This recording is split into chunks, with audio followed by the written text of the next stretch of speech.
What's up, guys? Z Vandal here. We are playing Subnautica, and I'm noticing we have a massage. It's probably another escape pod.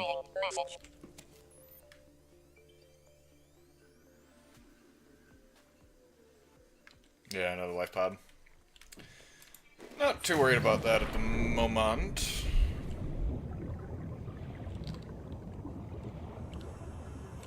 I like how my, there's an air pump here, but there's not an air pump. I believe it was the last episode I mentioned the purple artifact. I came across it on the floating island. I didn't end up recording it, because I was just kind of collecting material, and it was basically the only interesting thing I came across, so I wasn't real worried about it. But I did swing by Precursor Island off camera, just because I knew there was diamond over there. And for me, I already know what's over there just because I've been watching other people play. So, and another fucking message. So it's not like it was spoiling anything for me. But while I was over there, I dropped off a beacon, so it was easier to find. After I check out the Precursor Island with you guys, I'm probably gonna see about getting more Cyclops fragments. I don't remember. It's been a while since I've found any pieces, so I don't know. I don't remember how far off I am. I don't think I have too much of it. I want to say I've got maybe one or two complete pieces as far as blueprints go. For anyone who hasn't is new to this, as you can see, that looks a little bit out of the ordinary. And this is kind of the first time you see obvious signs of intelligent life forms. But let's just kind of hop right in, shall we? So, we've got a broken whatchamacallit here. And scan everything, of course. We'll insert our artifact fragment. Ka-chink.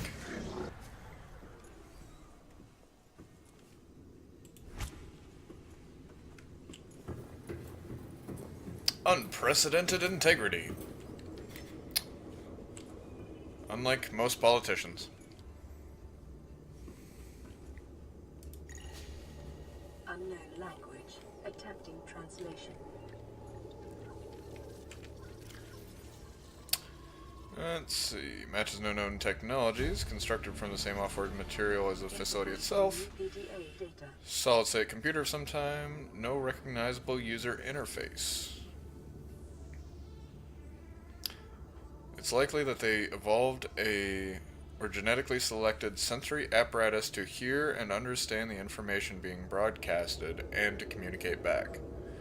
So, psychic Wi-Fi. One of the cool things about coming here for the first time is, for anyone who's been checking out Subnautica from earlier in the early access development, is, to begin with, the story was basically just bits and pieces through PDAs, which still exist in the game. They haven't changed any of that. Unknown language. Attempting translation. Alien weapons schematic. Unknown construction material, ultra hard, non-reactive metal. But so it's been interesting to kind of stick with the game and check out the development of the story, both through actually like watching it unfold, but also watching it appear in the game. Because like, I need another purple thing, but I think I can find another one on the island, this island. But yeah, it's been interesting to watch this all unfold. Like, before this island, if you came to this island earlier in the development versions, the island was here, but all this alien shit wasn't. So then, you know, one of the updates comes out, and all of a sudden there's all this alien shit, and everyone's like, what the fuck is this? Yes, exactly what I wanted. Another one of these things. While we're here, I don't think I'm going to find anything particularly interesting, but while I'm on this side, we'll actually explore over here. But yeah, it's interesting to see the story unfold, and it's coming along really nicely. Like, I'm really appreciating what they're doing with the story and with the game so far. Oh, hey, there's another thing. But, so I'm very excited to see where they keep going with it.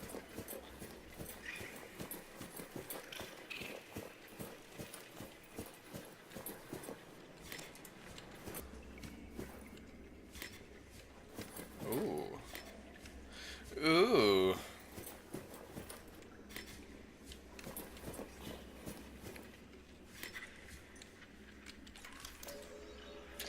Alien structure.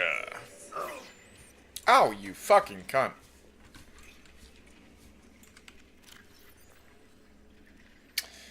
Ceremonial religious role, industrial application, or advanced transportation network. That's the scanner's assumptions of what it may be. It's a Stargate! Well, nothing to do but turn it on and find out, right?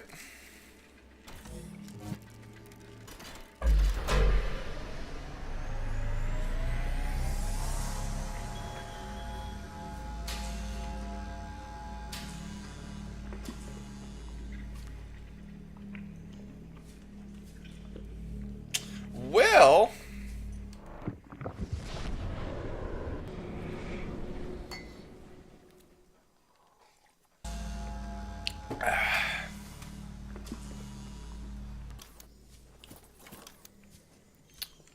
And... So now we're on the floating island, so that is a teleport between the two islands. Why would they want to be able to teleport specifically between those two islands? Just because they're one of the few points where you can actually have land above sea level? Or is there something else going on? Because the first one's kind of obvious. It's got the gun there. And the data was talking about, you know, kind of being under the assumption that it's drawing power from the natural thermal abilities of the planet. Yeah, it just kind of makes you wonder what's so important about the floating island. One of the first things that makes me think of, actually, is the floating island artificially being brought to the surface? Because there's those giant, I don't know what their like official name is, but I think most people just refer to them as floaters. Those little pink things that'll stick to rocks and bounce them up to the surface. If you get them caught on your sea moth, that'll fuck it with it. But there's giant versions of those underneath the floating island, and I'm gonna have to scan one of those floaters and see what it says about it, because I wonder if those seem organic. And even if they are organic, they might still be artificial, an artificial organic creation. If it was, I'm just kind of wondering if the aliens are the ones that brought that landmass to the surface. Okay. Bion.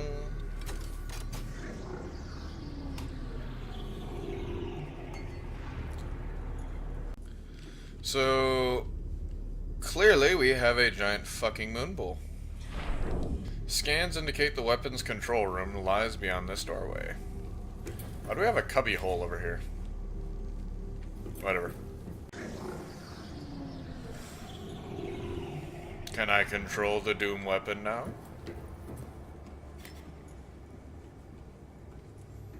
Can I has ultimate power? I feel like I probably shouldn't be coming at this device with a knife, but...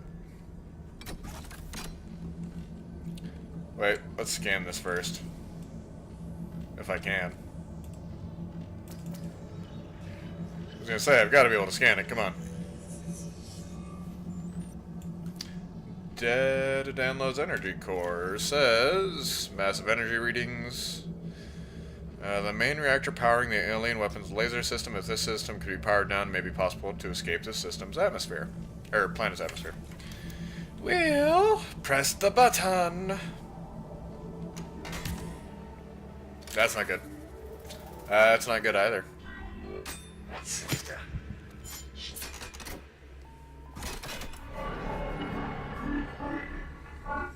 The control panel is broadcasting a message. Translation reads, "Warning, infected individuals may not disable the weapon. This planet is under quarantine." Well, isn't that fucking unfortunate? Now, of course, that begs the question is, if there is a legitimate infection on this planet, which our character is apparently infected with, isn't it kind of fucked up and selfish for him to want to leave the planet? Disease research facility. Infectious bacterium designated Karar. Now this mentions in the event of an outbreak is when the quarantine procedures get involved. So that implies when the research facility was first implemented, there wasn't an outbreak yet. So the aliens must have been researching this bacterium, and then it got out of hand, and we haven't really seen any of these creatures, so they must have been like, fuck it, and left? It's kind of interesting. I'm kind of antsy with the developers, because it's like, I really like where it's going. I want more. Of course, that being said, there is a little bit more that I can see, and I don't even have the fucking equipment to get to it yet, so I need to kind of cool my jets. Welcome aboard, Captain. Because I need to be able to reach much deeper depths before I can check out the other stuff that this game has to offer right yet. I need some teeth. You want to drop some teeth? Are you dropping teeth, though? I mean, you can chew on this all you want. You're not getting through it, buddy. Home sweet home. Okay, well, that was a couple things. I'm thinking that I will probably end it there. I'd like to get the stuff for the Cyclops, and I need to find the Moonpool fragment somewhere eventually, because the Moonpool will let me customize the Seamoth, and eventually when I build a prawn suit, it'll let me customize that. So I'm gonna see if I can hunt some of that shit down. So until then, I will see you guys next time. Like, comment, subscribe, maybe even hit the notification bell.